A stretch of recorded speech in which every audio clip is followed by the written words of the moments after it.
नमस्कार, स्वागत है आप सबका हमारे इस खास कार्यक्रम में। मैं हूं कवीन सचान और पिछले कुछ दिनों से हम हर रोज चुनावों को लेकर और किसी एक खास राज्य पर वहां का असर, उसकी रणनीति, चुनावी मुद्दे, दलों की सियासत और वहां के समीकरणों की हम चर्चा करते रहे हैं। और चुनावी घटनाएं किस तरीके से आगे बढ़ रही हैं या फिर का जो तमाम समीकरण वो कैसे बदल रहे हैं उसकी भी चर्चा हमने की है। लेकिन आज अपने इस खास कार्यक्रम में हम बात करेंगे वाराणसी में नरेंद्र मोदी के रोड शो के जरिए वहां की राजनीति।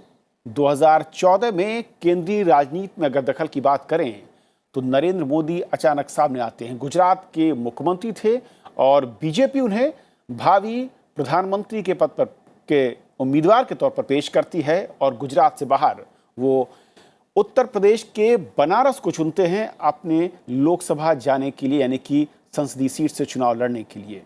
और नरेंद्र मोदी को बनारस से लड़ाने का दाव, उसके पीछे कई रणनीति और कई कारण थे और उसका असर भी हमने देखा कि लोकतंत्र के इतिहास में 30 साल बाद कोई पार्टी बहुमत में सत्ता में आती है। और लोकसभा चुनाव में नरेंद्र मोदी एक बार फिर अब बनारस आज पहुंच रहे हैं और कल वो नामांकन करेंगे। उससे पहले आज एक लंबा रोड शो, यानी एक बार फिर उम्मीदवारी से पहले वहां की जनता से मुलाकात और वहां का कार्यक्रम, जिसको हम दिखाएंगे और साथ ही समझेंगे इस कार्यक्रम के जरिए बनारस की सियासत को, नरेंद्र मोदी फैक्टर को और उसके इम्पैक्ट को, चाहे वो राजनीतिक तौर पर हो, सामाजिक तौर पर हो या फिर सांस्कृतिक तौर पर हो। तो यही अगले 1 घंटे में हम समझेंगे अपने खास मेहमानों के जरिए।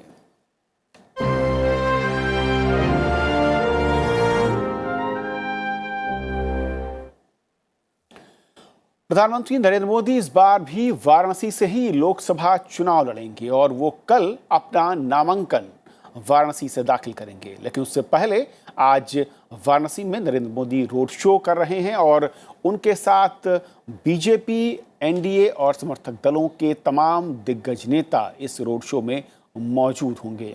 हालांकि ये अपने तय समय से रोड शो थोड़ा देरी से शुरू हो रहा है।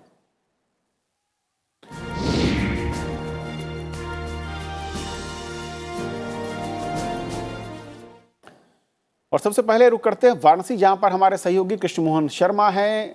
कृष्ण मोहन, जिस तरीके से हम जो पहले जानकारी आई थी उससे थोड़ा सा लगता है कि विलंब से रोड शो शुरू हो रहा है, कुछ खास वजह है? और क्या इस वक्त मूड या फिर अगर 2014 के रोड शो से देखें उत्साह किस तरीके का है? कविंद्र, उत्साह बिल्कुल चरम पे है और लोग इस बात का इंतजार कर रहे हैं कि प्राइम मिनिस्टर मोदी कब आएंगे और रोड शो में उनके साथ कैसे शिरकत करेंगे वो लोग।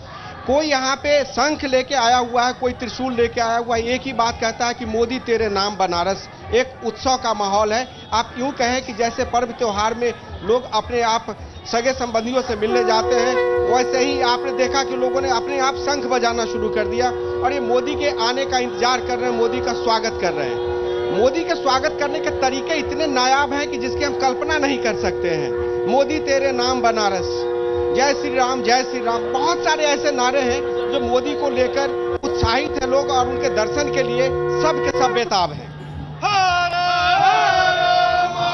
कविंद्र, कृष्ण मोहन, क्योंकि तय समय जो 3 से 3:30 के बीच ऐसा लग रहा था कि शुरू होगा, लेकिन अब 5 बज चुके हैं। कार्यक्रम में कोई तब्दीली की खास वजह, तेज तपिश, गर्मी या फिर कोई और वजह? देखिए, तापमान में बहुत ज्यादा यहाँ पे गर्मी है, करीब 40 डिग्री के टेम्परेचर है और लोग जितने भी सड़क पे हैं वो पसीना से भीग चुके हैं। लेकिन उनको ये सलाह दी गई कि अगर लोग आपके साथ चलेंगे पीछे पीछे और हजारों की संख्या में चलेंगे तो बेहतर होगा कि रोड शो को 5:30 बजे के बाद 1 घंटे का रखा जाए, क्योंकि उनको दशाश्वमेध घाट पे फिर गंगा आरती में भी भाग लेना है। तो टेम्परेचर ज्यादा था, उसको ध्यान में रखते हुए कार्यकर्ताओं को परेशानी न हो, इसलिए इसमें थोड़ा सा फेरबदल किया गया है। चलिए, हम आपके पास लौटेंगे। कृष्ण मोहन बता रहे हैं कि फेरबदल क्यों किया गया है और थोड़ा देरी के साथ शुरू होगा। और हमारे साथ स्टूडियो में जो खास मेहमान हैं आज इस चर्चा में शामिल होने के लिए, उसमें हैं रामकृपाल सिंह जी, हैं वरिष्ठ पत्रकार। सर, बहुत बहुत स्वागत है आपका हमारे साथ जुड़ने के लिए। जतिन गांधी हैं, वरिष्ठ पत्रकार, स्वागत है जतिन। जगदीश उपासने हैं, वरिष्ठ पत्रकार, आपका स्वागत है। और editor in chief Rajya Sabha TV Rahul Mahajan हमारे साथ फोन लाइन पर हैं। शुरुआत में जिस तरीके से हम देख रहे हैं जगदीश जी, बनारस में रोड शो होना है, लेकिन अगर हम देखें बनारस की ताकत और नरेंद्र मोदी या फिर बीजेपी के लिए 2014, क्या संदेश बनारस के जरिए बीजेपी ने दिया और इस बार क्या है? देखिए, पिछली बार जब नरेंद्र मोदी नामांकन भरने के लिए काशी गए तो वो भाजपा की ओर से महज एक उम्मीदवार थे। वो आगे देश में अगर चुने जाते तो क्या करते, इसका लोगों को कोई इल्हाम नहीं था। अब वो 5 साल प्रधानमंत्री रहे हैं। 5 साल में उन्होंने काशी में जो काम किया है वो काम लोगों को दिख रहा है, और इसलिए इस बार आप पिछली बार से अधिक संख्या में पूरी काशी इस समय हर जगह लोग मौजूद हैं। तो इतना उत्साह पिछली बार से अधिक, और देख रहे हैं कि लोग सब भगवे या तो गमछा ओढ़े हुए हैं या शर्ट पहने हुए हैं या टोपियाँ डाले हुए हैं, महिलाओं ने भी वैसे वस्त्र पहने हुए हैं और हर जगह उनका स्वागत करने को तैयार है। देखिए, काशी में जो 4-5 साल में जो बदलाव हुआ है वो मामूली बदलाव नहीं है। काशी एक परंपरागत शहर है, सांस्कृतिक शहर है और धार्मिक महत्व का शहर है। पुरानी काशी में आप घुस नहीं सकते, बाबा के दर्शन करने के लिए आपको जाने में, पैदल जाने में भी दिक्कत होती है। आज वो दृश्य बदल गया है। बिजली के तार जो लटका करते थे वो अंडरग्राउंड चले गए। 42,000 करोड़ की योजनाएं अगर काशी में 5 साल में काशी और आसपास के जिलों के लिए आती हैं तो उससे समझ सकते हैं कि कितना बड़ा परिवर्तन वहाँ है। फिर शहर के परिवर्तन पर भी आऊंगा, लेकिन उससे पहले एक रिएक्शन चाहूंगा। जितिन, बनारस ही क्यों चुना गया 2014 में? उसका मतलब और मकसद जो था वो क्या था और किस तरीके से डिलीवर किया? देखिए, वडोदरा से बड़ी आसानी से नरेंद्र मोदी जीत गए थे। उनको ज़रूरत नहीं थी कि वो गुजरात से बाहर निकले, वो उनका सेफ जोन था। लेकिन उसके बावजूद जो वाराणसी जो है या काशी जो है उसका एक धार्मिक महत्व तो है ही, उसके अलावा जो उसकी लोकेशन है वाराणसी की पॉलिटिकल ज्योग्राफी में हम देखें तो वो ईस्टर्न यूपी को, सेंट्रल यूपी को, दूसरी तरफ बिहार को, इन सब क्षेत्रों को प्रभावित करता है। तो काशी से लड़ना जो है उसका असर सिर्फ काशी तक सीमित नहीं था, वाराणसी तक सीमित नहीं था। तकरीबन 30-40 सीटों का जो दायरा था उसमें फ़र्क पड़ा उससे। और भाजपा को जो ये 71+2 अपना दल की जो सीटें मिली ये इसी वजह से मिली थी। ये कहते हैं कि दिल्ली का रास्ता जो है वो यूपी से होकर गुजरता है, वो लखनऊ से होकर गुजरता है, या ज़्यादा बेहतर जगह जो है, धार्मिक स्थल जो है और एक जोन जो है उसका ईस्टर्न यूपी का, सेंट्रल यूपी का और बिहार का, वहाँ से सर्विस होता है। तो जाहिर है उनका ये चुनाव था और मतलब उन्होंने इसको चुना और जिस प्रकार से वो चुनाव जीते, 56% वोट उन्होंने हासिल किया। तो अब की बार जो ये जो बिल्डअप है या जो इंतज़ार हो रहा है, वो बता रहे थे कृष्ण मोहन शर्मा कि टेम्परेचर ज़्यादा है। वास्तव में आप देखिए कि पॉलिटिकल टेम्परेचर कितना हाई है। तो और नरेंद्र मोदी हमेशा से इस चीज़ में माहिर रहे हैं कि वो बिल्डअप जो करते हैं वो कमाल का करते हैं। पिछली बार भी जब उन्होंने वो जाकर वहाँ कहा था कि ना मैं यहाँ पर आया हूँ, ना मुझे किसी ने भेजा है, मुझे गंगा माँ ने बुलाया, वो अभी तक वो उनके जो प्रतिद्वंदी है वो भी दोहरा रहे हैं उन पंक्तियों को, और जो उनके समर्थक हैं वो भी दोहरा रहे हैं। रामकृपाल जी, किसी एक शहर का चुनाव और उसमें काशी चुना गया पिछली बार, दोबारा से बीजेपी सत्ता में थी, प्रधानमंत्री नरेंद्र मोदी का कार्यकाल, उसके बाद एक बार फिर काशी ही उम्मीदवारी के तौर पर, कैसे देखा जाए उसकी वजह या संकेत? देखिए, ये पहली बार वो क्यों गए ये ज़्यादा महत्वपूर्ण था, क्योंकि दोबारा तो अब जो गए हैं तो उन्होंने कुछ काम भी किया है। 2014 के बारे में सोचिए, जो अभी हमारे मित्र कह रहे थे वो सही बात है। मैं वहीं का पढ़ा हुआ हूँ और एक बनारस किस मामले में अलग है। मैं 74-75 की बात कर रहा हूँ, जब जेपी मूवमेंट शुरू हुआ था। उस समय, उस दौरान मैं छात्र था वहाँ का, और 77 तक मैंने पढ़ाई वहाँ की है।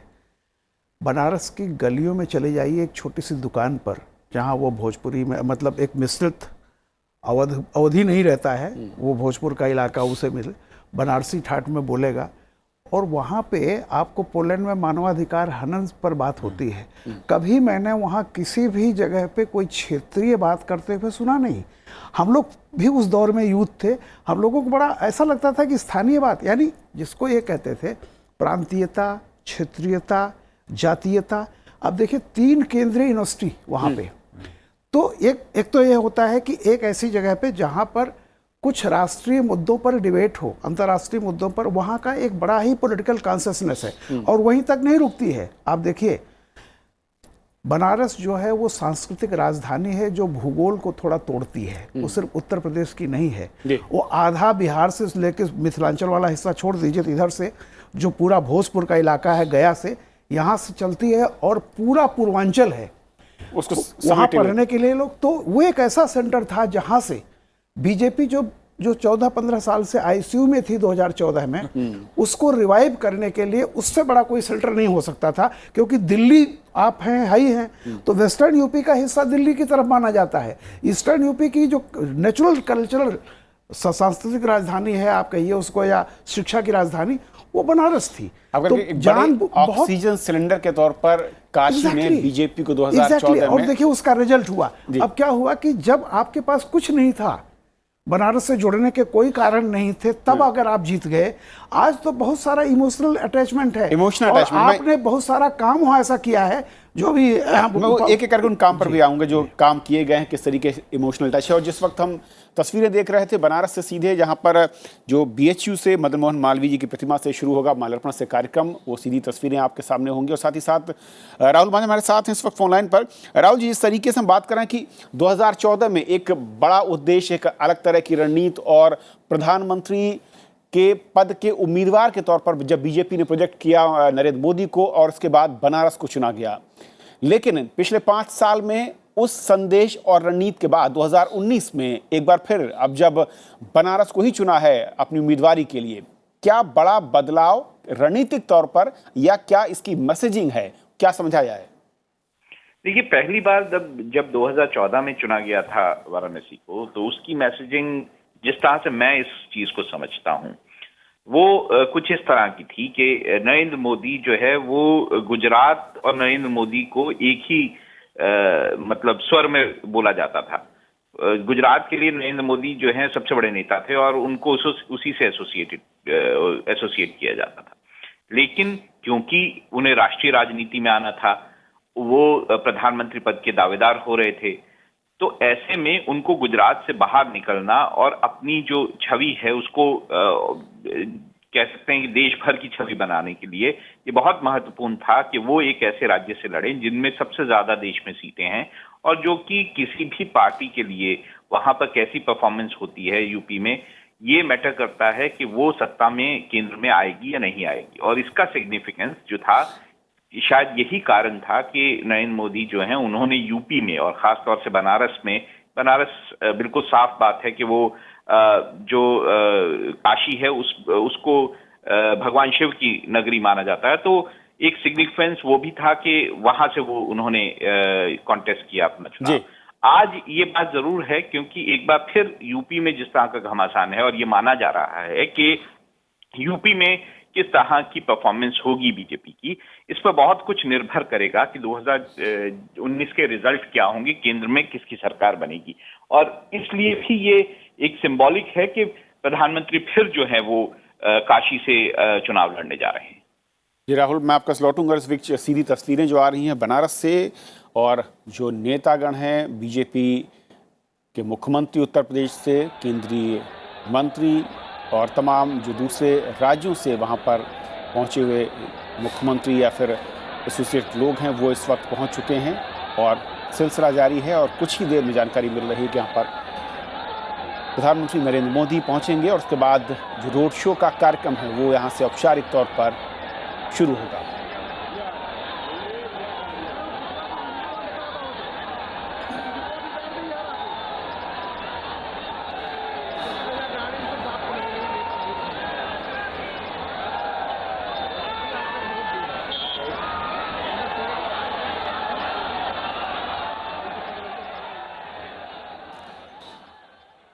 तो बनारस से सीधी तस्वीरें आप देख रहे थे, और जब हम बात कर रहे हैं बनारस और नरेंद्र मोदी और चुनावी नतीजे इस बार के सफर को लेकर, तो एक बड़ा फैक्टर जो है वो है गंगा माँ को लेकर। उन्होंने कहा था कि माँ गंगा ने बुलाया है, ये एक इस तरीके का नारा बना बाद में, जिसको लेकर जैसा कि जितिन भी कह रहे थे कि न सिर्फ बीजेपी के लोग बल्कि विरोधी पार्टी के लोग भी इस नारे के साथ कहीं न कहीं जुड़ते थे, चाहे भले ही उसके विरोध को लेकर हो, उसकी खामियां निकालने को लेकर हो। आइए सुनते हैं कि 2014 में गंगा को लेकर उन्होंने क्या कहा था और कैसे ये एक इमोशनल तौर पर जुड़ा कार्यकर्ताओं के साथ और काशी को कैसे इसने जोड़ा और क्या मैसेज दिया।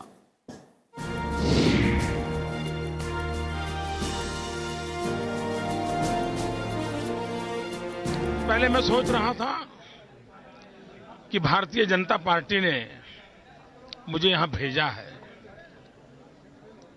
फिर लगता है शायद मैं काशी जा रहा हूं, लेकिन आज यहां आने के बाद लगता है कि न मुझे किसी ने भेजा है न मैं यहां आया हूं, मुझे तो मां गंगा ने बुलाया है। और एक बालक जैसे अपनी मां की गोद में वापस आता है, वैसी मैं अनुभूति कर रहा हूं। तो आपने वो बयान सुना 2014 जब उम्मीदवार बने प्रधानमंत्री नरेंद्र मोदी, और इस वक्त जो सीधी तस्वीरें बनारस से बीएचयू के सामने जो प्रतिमा है मदन मोहन मालवीय की प्रतिमा, उस पर माल्यार्पण करने के लिए पहुंचे और यहीं से औपचारिक तौर पर रोड शो की शुरुआत अपने तय समय से करीब मैं कहूँ कि 1.25 घंटे से ज़्यादा की देरी के साथ है। जैसा कि बताया गया, जो शुरुआत होना था वो 3:30 से 4 के बीच पहले वक्त रखा गया था। लेकिन मैं आता हूँ दूसरे जो इस फैक्टर पर, जगदीश जी, बनारस चुनाव हुआ और उसके बाद जो पहला मैं कहूँ जुड़ाव या जिसके ज़रिए संदेश देने की कोशिश की गई वो गंगा जी थी। कैसे इसे देखा जाए, उससे पहले क्या उसको लेकर जो सांस्कृतिक राजधानी कही जाती है, उस जुड़ाव के साथ उसके साथ लोगों को अपील करने के लिए ये जो फैक्टर था ये कितना क्रूशियल रहा? देखिए, बनारस या काशी का चुनाव जो है वो मोदी जी ने अपने भाषणों में ये बात कही है कि गुजरात में भी एक ज्योतिर्लिंग है और बाबा का भी ज्योतिर्लिंग है, बाबा विश्वनाथ जो है वो ज्योतिर्लिंग माने जाते हैं। और ये दोनों ही धार्मिक स्थल ऐसे हैं जिनको मुस्लिम आक्रांताओं ने नष्ट किया या भंग किया था।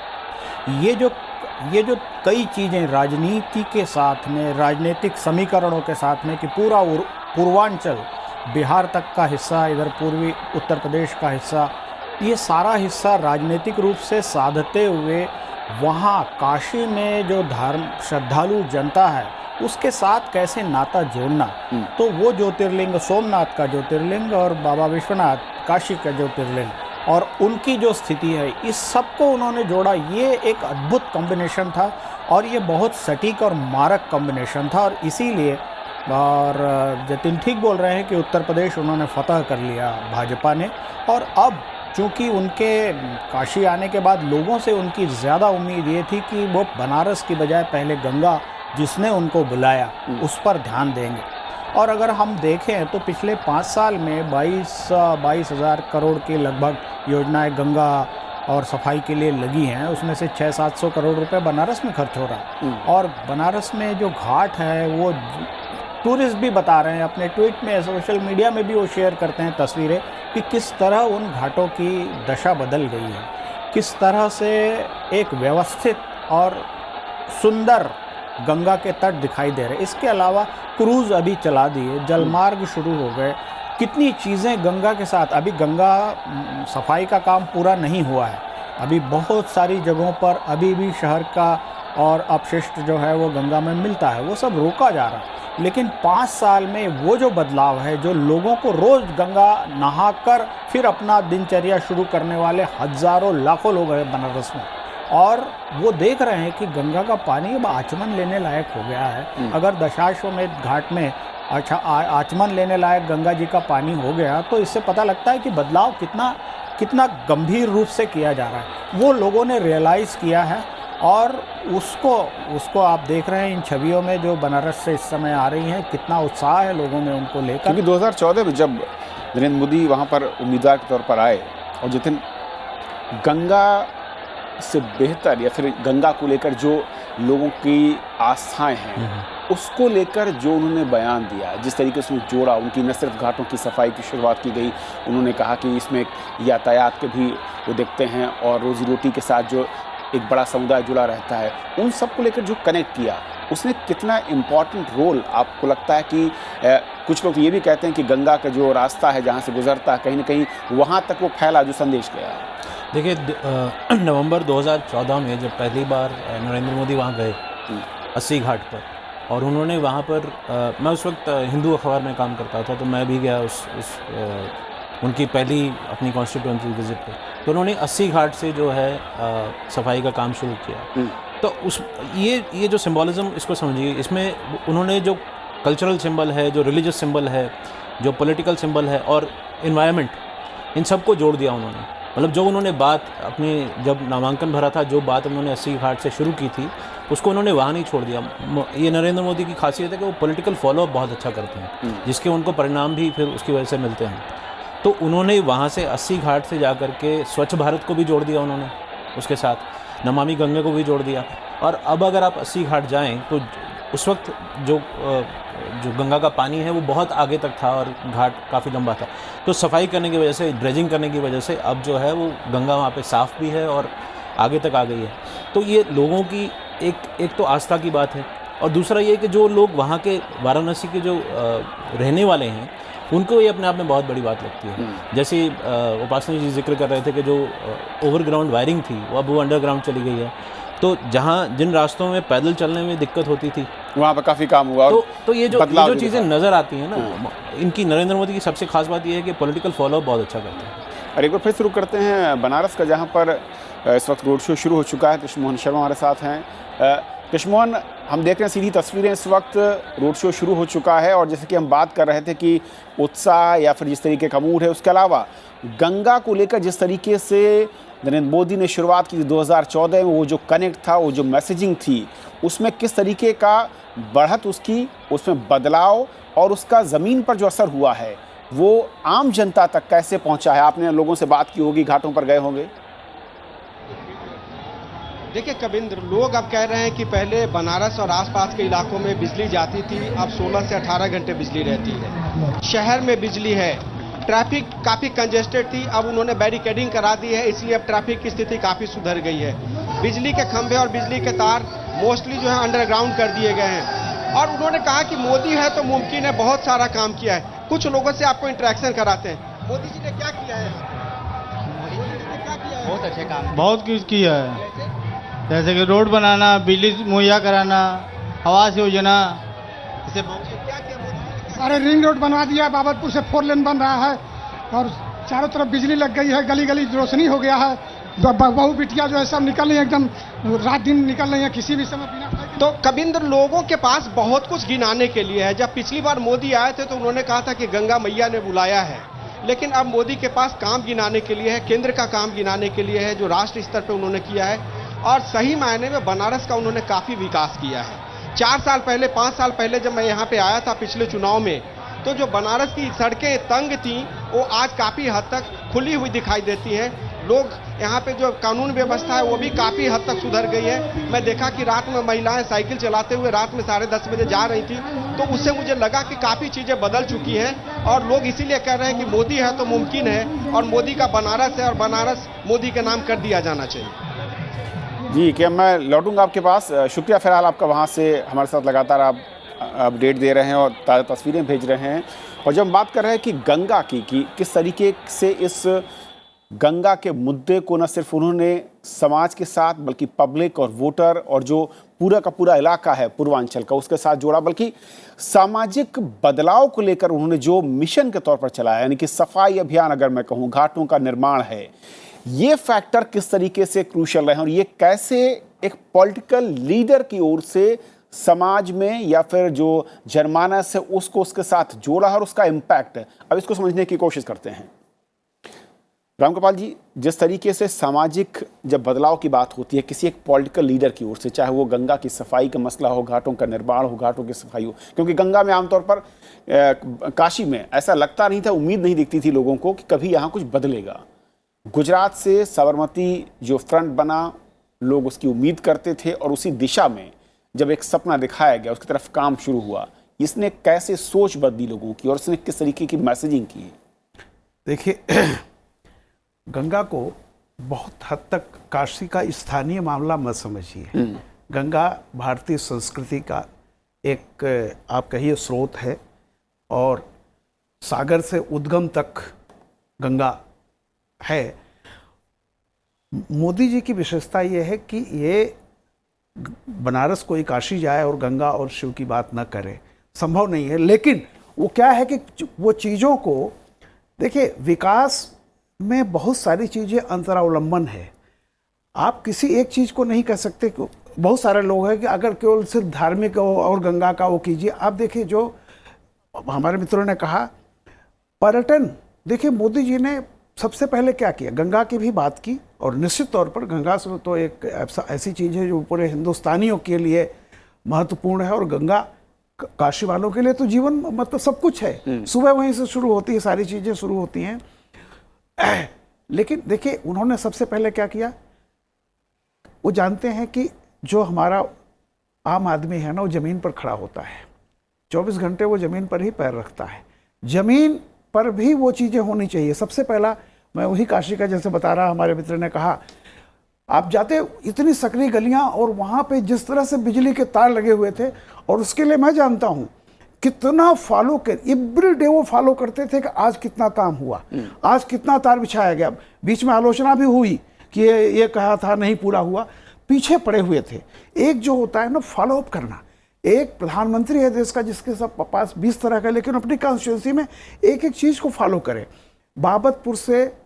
बाबतपुर तो छोड़िए साहब, हम बनारस स्टेशन पर उतर करके BHU जाते थे, हमें मालूम है कि कैसे रिक्शा और कितनी देर में पहुंचते थे, 1.25 घंटा 1.5 घंटा हमको लगता था। आज आप जानते हैं 15 मिनट में बाबतपुर से आप बनारस आप पहुंच सकते हैं, वहां से हवाई अड्डे जो कभी 2.5 घंटे का वो होता था। तो देखिए, लगातार मोदी जी जमीन पर भी वो सारा काम कर रहे हैं। और जो आज कुछ लोग आलोचना कर रहे थे, मैंने अभी देखा वहाँ बहुत चैनल वाले थे, एक चैनल ने पानी का ग्लास उठाया और तमाम वहाँ पर ये साधु संत थे और भी लोग थे, उन्होंने कहा कि आप क्या मानते हैं, उन्होंने कहा हम पीते हैं। और मैंने देखा मेरे सामने वो पानी पी रहे थे। इससे बड़ा प्रमाण और क्या हो सकता है कि गंगा को मैंने कभी खुद, मैं बता रहा हूँ, मैं तो 73-74 में था, गंगा में नहाना मुश्किल होता था, तब भी बहुत सांसद आए गए। लेकिन देखिए, विकास गंगा जो है वो एक दिन का या सिर्फ बनारस में नहीं है। गंगा आप देखिए, इसके पहले कुंभ में क्या हुआ था, कुंभ का पानी भी साफ उतना हुआ था, तो वहां से आप लीजिए ना। लेकिन एक मैसेजिंग के तौर पर मैं कहूं, जिस तरीके से बदलाव की बात उन्होंने शुरुआत 14 में की और जो जोड़ा, क्योंकि इससे पहले आमतौर पर राजनेता या राजनीतिक दल इस तरह के अभियानों से खुद को जोड़ते हुए नजर नहीं आते। जैसा कि हम बात कर रहे हैं कि सामाजिक बदलाव को लेकर सफाई अभियान, घाटों का निर्माण।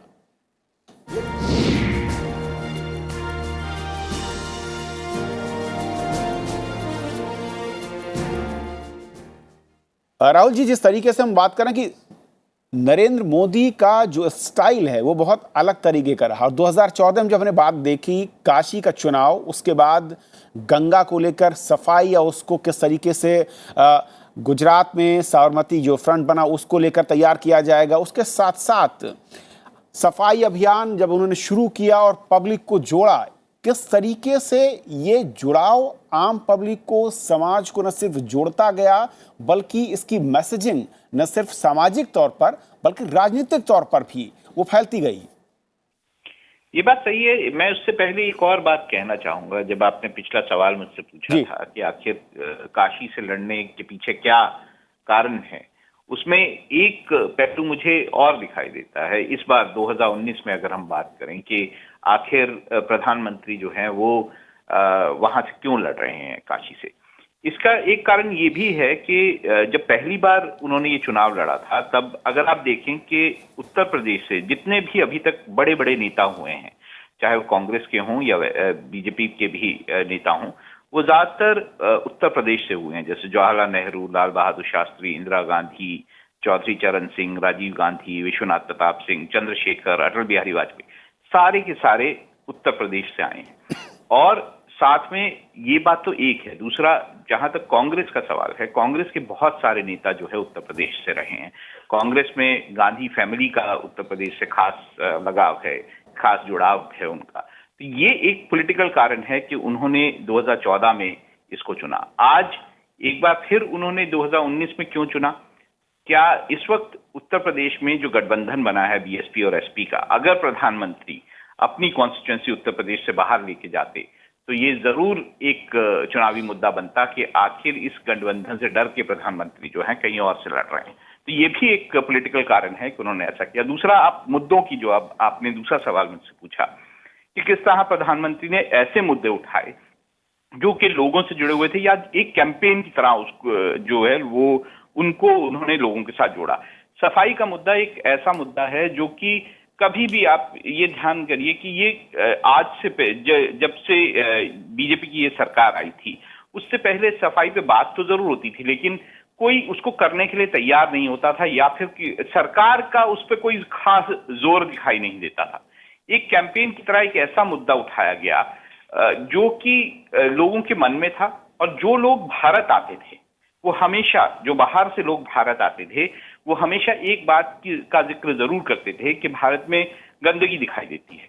ये एक ऐसा मुद्दा था जो प्रधानमंत्री के मन के काफी करीब था कि नहीं, मेरा देश भी बिल्कुल साफ होना चाहिए। जैसे कि बाकी देश, जब हम बाकी देशों में जाते हैं जो यूरोप के देश हैं या फिर अमेरिका है या फिर ऑस्ट्रेलिया जैसे देश है, तो वो एक ऐसा मुद्दा था जो उनके मन में था और उन्होंने उसको कैंपेन की तरह उठाया। जहां तक गंगा की सफाई का मुद्दा है, बहुत गंगा जो है वो इस देश की आत्मा से जुड़ी हुई एक नदी है और उसका हिस्टोरिक और उसका जो माइथोलॉजिकल सिग्निफिकेंस है वो भी बहुत बड़ा है। ऐसे में उसको साफ रखना, किस तरह से बाकी देशों ने, सिंगापुर ने या बाकी इंग्लैंड ने अपनी नदियों को किस तरह साफ किया है, ये एग्जाम्पल है। और भारत अपनी सबसे बड़ी और सबसे महत्वपूर्ण नदी को साफ ना कर पाए, मुझे नहीं लगता कि ये कोई कारण है। और यही जो मनस्थिति है वो प्रधानमंत्री के मन में रही होगी कि गंगा को साफ किया जाना है और उसे भी उन्होंने कैंपेन की तरह आगे बढ़ाया। जैसे कि जतिन भी कह रहे थे कि जो प्रधानमंत्री की एक बहुत बड़ी खूबी जो दिखाई देती है वो ये है कि वो किसी भी इशू को जब एक बार शुरू करते हैं तो उसको लगातार फॉलो अप करते हैं, जिससे वो इशू जो है वो लोगों तक, उसका एक तो सही से उस पर कार्रवाई हो सकती है और दूसरा लोगों को भी उससे जोड़ते हैं।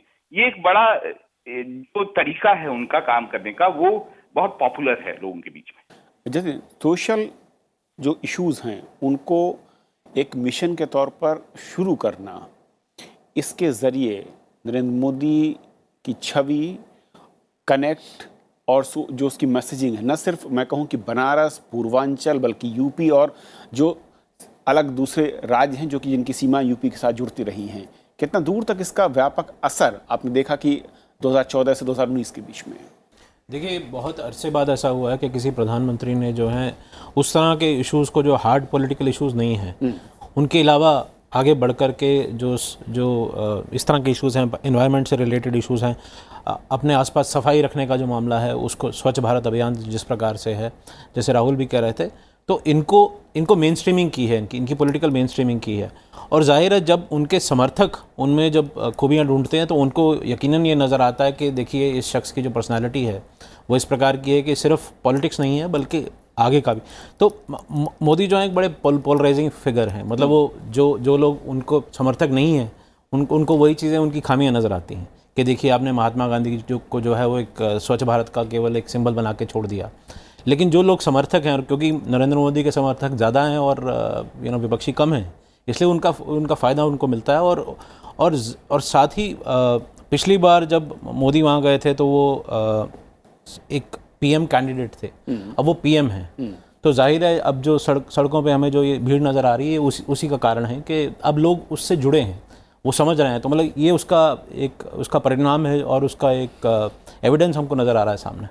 जगदीश, क्योंकि आमतौर पर राजनीतिक दल, जैसे जितने का बहुत हमने देखा है और अपने लंबे अरसे तक महसूस किया होगा कि दल या फिर कोई भी बड़े लीडर्स सामाजिक या इस तरह के इश्यूज़ को मुहिम के तौर पर बनाने से दूर रहे हैं, हालांकि नारे के तौर पर जरूर इस्तेमाल होते रहे हैं।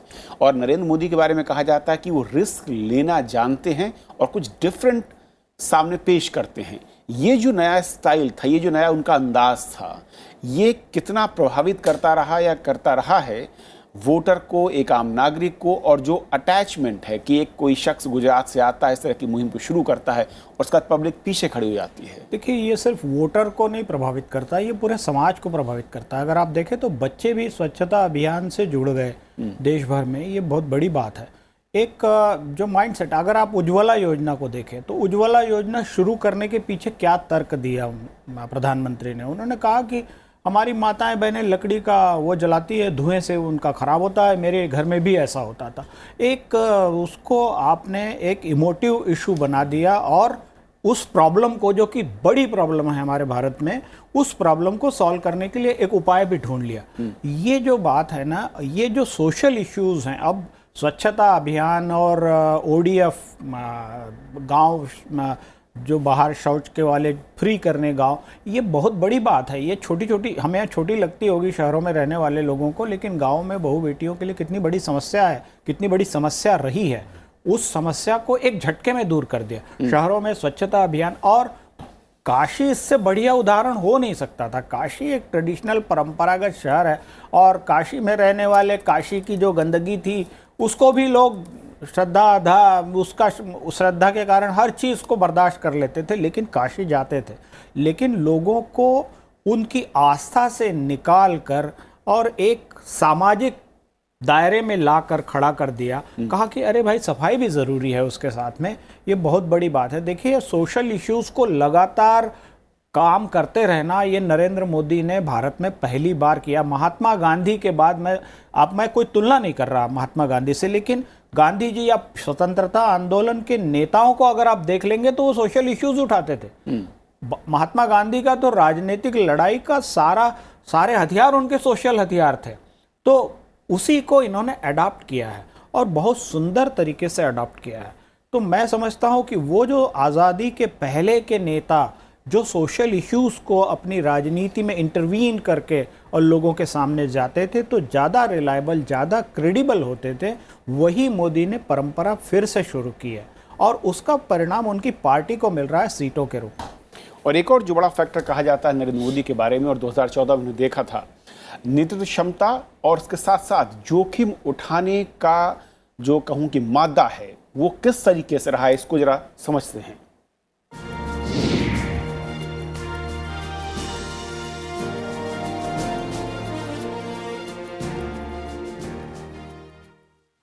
रामकृपाल जी, क्योंकि 2014 में जब प्रधानमंत्री पद के फेस के तौर पर बीजेपी ने उन्हें पेश किया और जब उन्होंने लीड करने के साथ साथ तमाम ये भी लोग कहते हैं कि वो चाहते या कोई और लीडर होता तो हो सकता है कि वो अपने सेफ जोन यानी गुजरात से ही चुनाव मैदान में आते, लेकिन उन्होंने एक नए इलाके, उस पूर्वांचल, उस यूपी को चुना जहाँ पर बीजेपी, ये सब खुद कह रहे थे कि करीब करीब ICU में थी, और उस रीजन को चुना जहां पर जाति बहुत बड़ा फैक्टर था, उस रीजन को जहां पर बैकवर्डनेस बहुत ज़्यादा थी।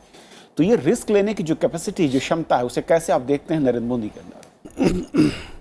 देखिए, अब तक जो बात हो रही थी, अगर मैं लब्बुल लुआबे कहूँ कि ऐसा नहीं है कि मोदी ने ऐसा कोई नारा दिया है जो इस देश में पहले नहीं दिया गया था। स्वच्छता भी थी, गांधी जी का था जो हम लोग उसमें पढ़ते थे कि खेती बाड़ी, गाय दुधारी, पढ़े लिखे नर नारी हों, ग्रामोद्योग, घरेलू धंधे घर घर चरखे जारी हों, बने गांव की जूती पहनो, मरे ढोर के चाम की, आओ बच्चों तुम्हें दिखाएं झांकी अपने ग्राम की। ऐसा नहीं है, लेकिन होता क्या था? चलिए, गांधी जी तो एक बिल्कुल, वो मैं कहता हूं कि वो तो एक राजनीतिज्ञ नहीं थे, वो एक दार्शनिक, समाज विज्ञानी कहिए, जो भी कह लीजिए उनको। लेकिन आज के कंटेम्प्रोरी समाज में मोदी का डिफरेंस क्या है?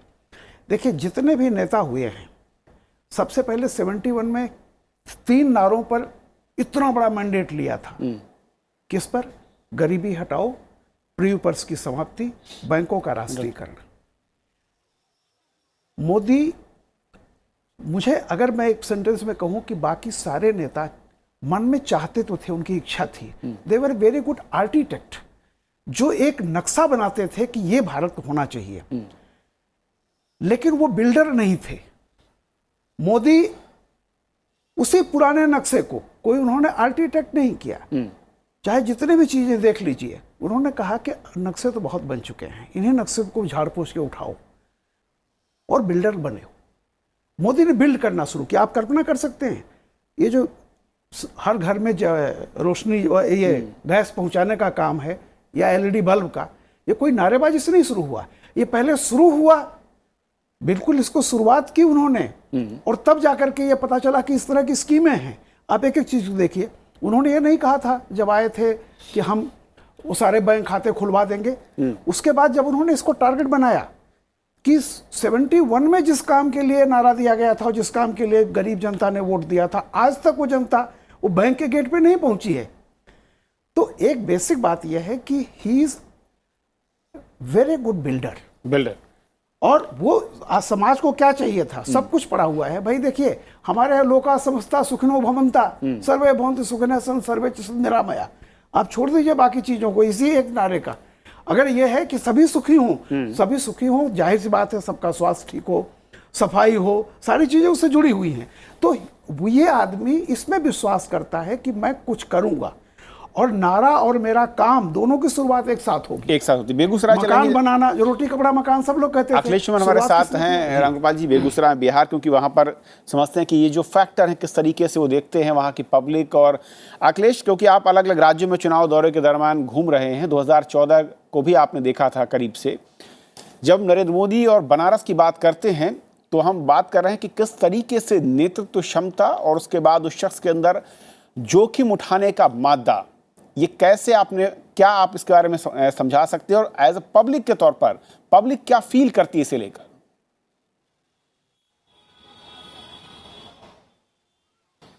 देखिए, पब्लिक के अंदर जो एक भावना बनी है, निश्चित तौर पे एक डिस्कोर्स जो नरेंद्र मोदी ने फ्लोट करने का प्रयास किया है, वह फ्लोट करने का प्रयास किया है विकास का मुद्दा। और विकास के मामले में जो सड़कें बनी है और कई जगहों पे जो सफाई के भी कार्यक्रम हुए हैं, गैस का जो मामला है, स्वच्छता का जो मामला है, ये लोगों के मन में तो बैठे हैं, इस बात में कोई संदेह नहीं है। और इसमें नरेंद्र मोदी ने सफलता पाई है कि जो आतंकवाद का मुद्दा है, आतंकवाद के मुद्दे को भी उन्होंने हर आदमी के जेहन में डाल दिया है। कहीं लोग स्वीकार करने की इच्छा नहीं रखते हैं, कहीं लोग स्वीकार करते हैं, लेकिन ये मुद्दा लोगों के जेहन में आ गया है। एक जो राष्ट्रवाद कहते हैं, राष्ट्रवाद जो कि इंटरनेशनल पॉलिटिक्स में जो एक स्टैंडिंग भारत की जो बढ़ाने की बात नरेंद्र मोदी ने बार बार कही है कि भारत को लोग एक स्थान देते हैं, भारत के बारे में लोग, अगर आप पासपोर्ट लेकर जाते हैं तो भारत के पासपोर्ट का महत्व बढ़ा है, यह भी लोगों के मन में प्रवेश किया है। और इसके अलावा पाकिस्तान को जवाब देने के मामले में जो नरेंद्र मोदी ने बार बार बात कही है कि पाकिस्तान को हम जवाब दे सकते हैं, इस बात को भी उन्होंने स्थापित किया है। यह एक डिस्कोर्स है लोगों के, आम लोगों के जेहन में ये बातें हैं कि यह नरेंद्र मोदी ने सुनिश्चित किया है या सुनिश्चित करने का वो प्रयास कर रहे हैं, और आगे भी वे प्रयास करेंगे अगर वे फिर दोबारा सत्ता में आएंगे।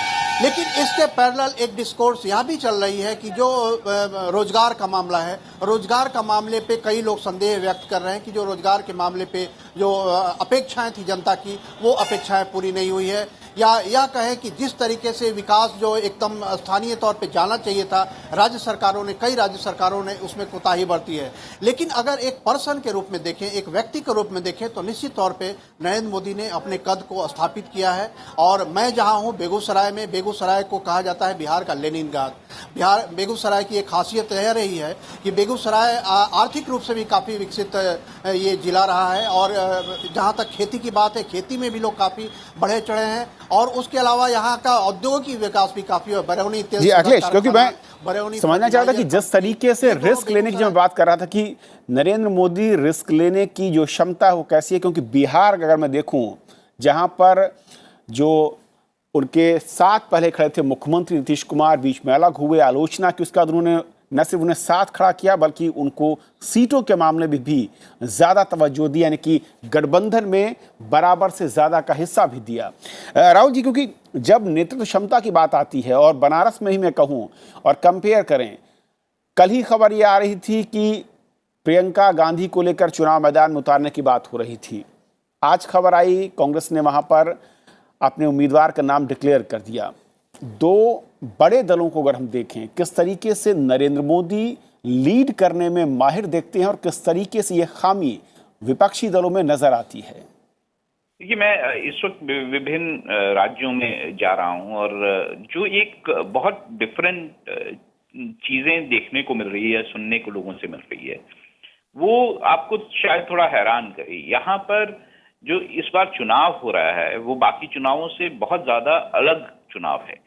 यहाँ पर कैंडिडेट मैटर नहीं कर रहे हैं उतने। यहाँ पर बात ये हो रही है कि देश को बेहतरीन नेतृत्व कौन दे सकता है। और इसमें भी जैसे बिहार में भी, अब अखिलेश बहुत अच्छे से आपको बता पाएंगे, बिहार में भी कोई लोग ये बात नहीं कर रहे हैं कि वो किसी कैंडिडेट को देख के वोट करने जा रहे हैं। वो ये बात कर रहे हैं कि नरेंद्र मोदी को वो किस तरह से वोट करना चाहते हैं, उनको किस तरह से और वो चांस देना चाहते हैं इस देश में आगे प्रगति के लिए। तो ये एक जो फीलिंग दिखाई देती है विभिन्न राज्यों में और विभिन्न जगहों पर, ये एक डिफरेंट तरह की फीलिंग है। यहाँ पर ये जैसे बिहार की ही अगर मैं खास तौर से बात करूं तो बिहार में ये बात नहीं, नीतीश से नाराजगी है बिहार में। एक बात मैं आपको आज बोलना चाहता हूं कि कई मामलों को लेकर नीतीश से काफी नाराजगी है, लेकिन वो नाराजगी इस बात पर छुप गई है कि आखिर ये वोट जो है ये नरेंद्र मोदी को एक बार फिर प्रधानमंत्री बनाएगा। तो ये लोग जो है इस बार प्रधानमंत्री को बनाने के लिए वोट कर रहे हैं, ना कि किसी एक पर्टिकुलर कैंडिडेट को जिताने के लिए या हरवाने के लिए। जी, और जैसे कि हम बात करते थे कि नेतृत्व क्षमता, और उसके बाद सवाल ये है कि अगर बनारस में ही देखें कि आखिर चैलेंज कौन कर रहा है, यानी कि मुकाबले में कौन है।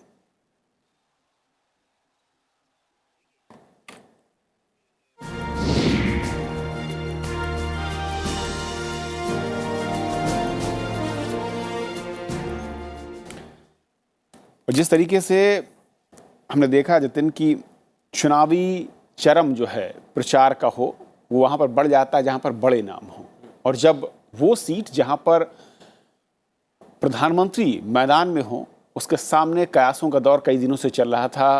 प्रियंका गांधी को लेकर उन्होंने कहा भी कि अगर पार्टी कहेगी तो चुनाव मैदान में उतरेंगे, लेकिन अचानक कांग्रेस फैसला करती है स्थानीय कैंडिडेट को उतारने की। ये जो सामने आकर लीड करने या सामने आकर मुकाबला करने की क्षमता है, ये कैसे दिखती है अगर हम कंपेयर करें नरेंद्र मोदी को और उनके सामने जो इस वक्त लीडर हैं उनको? देखिए, अभी अजय राय जो हैं वो कांग्रेस के प्रत्याशी हैं, पिछली बार भी वही थे और उनको तकरीबन 75,000 के आसपास वोट मिले थे। 7%। अरविंद केजरीवाल उनसे आगे थे, 2 लाख वोट उनको मिले थे। तो अब इसको समझिए कि एक तो प्रियंका गांधी, जो अपना नरेंद्र मोदी हैं वो फर्स्ट जनरेशन पॉलिटिशियन है, वो रिस्क टेकर हैं। इस पे तो कोई दो राय है नहीं, इस पे तो चर्चा करना व्यर्थ है।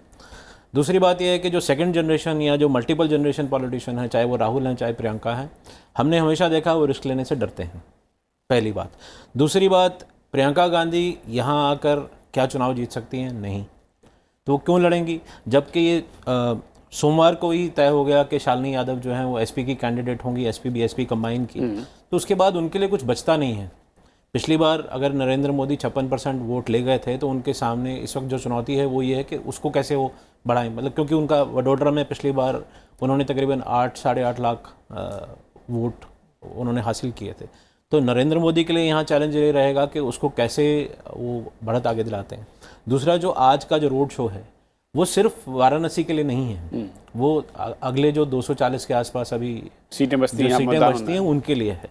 तो प्रियंका का यहाँ पर आना कुछ भी उनके लिए ना तो आसान करता है ना साबित करता है, उनको नुकसान ही है यहाँ पे आने में।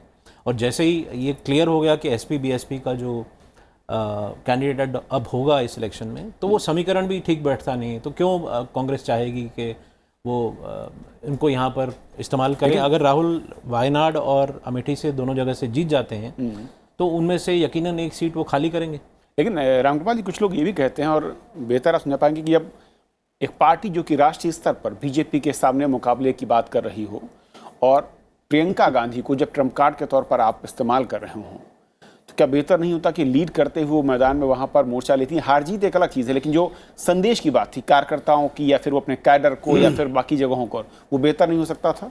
मोतीलाल से लेकर के इतनी पीढ़ियाँ आई हैं, एक भी गांधी इंदिरा परिवार का, नेहरू परिवार का कोई व्यक्ति चुनाव हारने के बाद राजनीति में नहीं आया है। आप इस बात को समझ लीजिए।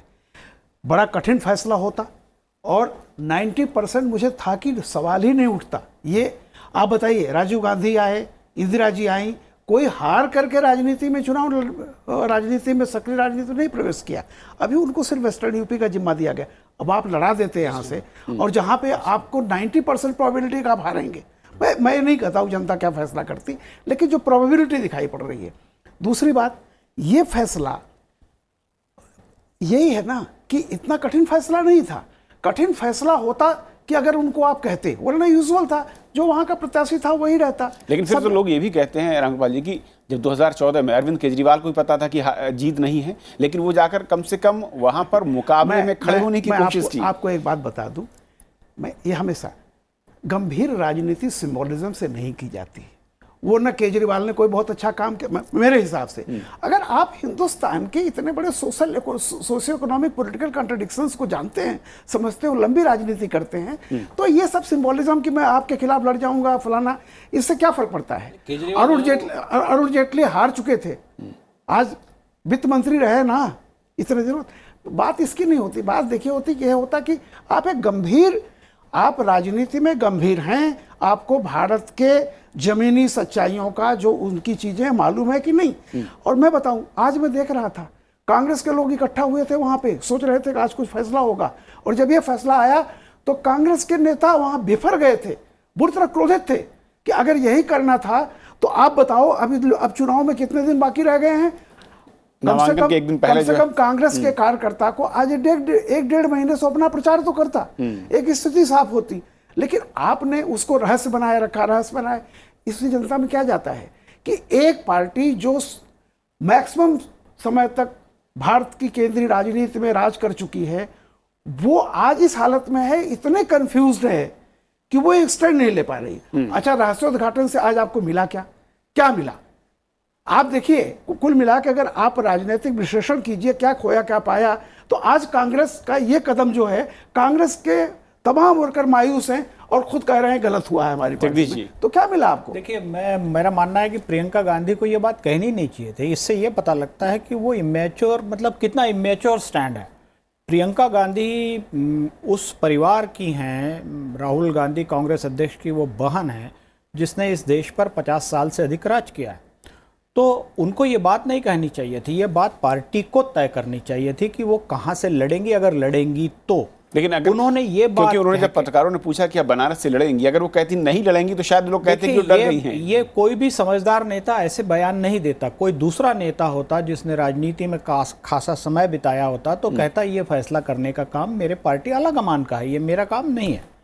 तो ये जो, इससे ये पता लगता है कि जो अपरिपक्वता है राजनीति का वो अनुभव नहीं है। चुनाव के वक्त आप प्रकट हो जाएं और बाकी समय आप गायब रहें, अपने परिवार के साथ रहें, तो वो राजनीति नहीं, पार्ट टाइम राजनीति नहीं होती, फुल टाइम राजनीति होती है, जैसे नरेंद्र मोदी कर रहे हैं या दूसरे नेता कर रहे हैं। और ये पार्ट टाइम राजनीति का परिणाम है कि बनारस में कांग्रेस को मतलब दोबारा उसी प्रत्याशी को खड़ा करना पड़ा जो पिछले चुनाव में बुरी तरह हारा था। ओके, राहुल जी, एक आखिरी कमेंट चाहूंगा। चैलेंजर के तौर पर बनारस में फिलहाल कोई नजदीक नहीं आ रहा, और जब बात हो रही है प्रियंका गांधी के न लड़ाने को लेकर, किस तरीके से देखते हैं कांग्रेस के इस कदम और इस रणनीति को? देखिए, मुझे थोड़ा सा, मैं बाकी लोगों से भिन्न राय थोड़ी सी है मेरी। मुझे लगता है कि कांग्रेस ये जानती थी, भली भांति जानती थी कि बनारस में जो प्रियंका गांधी है वो नहीं जीत पाएंगी। ये बात तो सही है, लेकिन राजनीति में, भारतीय राजनीति में सिंबलिज्म भी काफी काम करता है। अगर ये कारण नहीं होता तो ऐसा क्यों होता कि स्मृति ईरानी जो है वो जाके राहुल गांधी के खिलाफ चुनाव लड़ जाएं? तो ये जो सिंबलिज्म है ये बहुत ज्यादा काम करता है। कई बार जब आप कोई एक पर्टिकुलर राजनीति में एक मैसेज देने की कोशिश करते हैं, और कांग्रेस में धड़ा ये भी मानता है कि अगर प्रियंका गांधी ने ऐसा किया होता कि वो प्रधानमंत्री के खिलाफ चुनाव लड़ी होती, तो उससे कांग्रेस के बीच में जो स्ट्रेंथ मिलती कांग्रेस की पार्टी को, वो बहुत ज्यादा होती। ये भी एक सोच कांग्रेस के अंदर है। तो मुझे लगता है कि ये शायद एक वीकनेस है कि कांग्रेस में, कि वो अपने एक लीडर को, जिसको वो लीडर बनाने की या दिखाने की कोशिश कर रहे हैं या सिंबल के तौर पे आगे रखने की कोशिश कर रहे हैं, वो ये नहीं चाहते थे कि वो जो लीडर है वो उसको पहली बार हार का सामना करना पड़े, और वो जो है वो शायद एक गांधी परिवार के लिए शायद पार्टी के अंदर एक अच्छा मैसेज नहीं देगा। चलिए राहुल जी, बहुत बहुत शुक्रिया आपका और आप तीनों मेहमानों का हमारे साथ इस चर्चा में जुड़ने के लिए। तो फिलहाल हमारे आज के इस खास कार्यक्रम में इतना ही। नमस्कार।